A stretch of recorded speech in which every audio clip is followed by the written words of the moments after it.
Hey guys, it's Dr. Alex Fitzowich with Proactive Health Group, and today we're going to answer the question, what is an adjustment and why does it make that popping sound?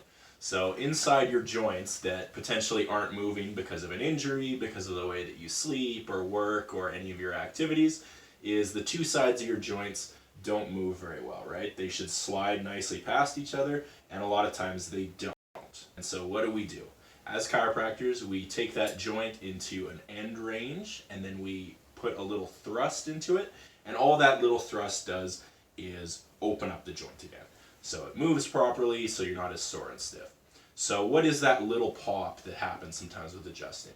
So with my patients, I always say, have you ever cracked your knuckles, anything like that? That little pop, pulling your knuckle like that, it does the same thing, moving the joints apart, and all that it does is release a little bit of gas out of that lubricant that's inside the joint.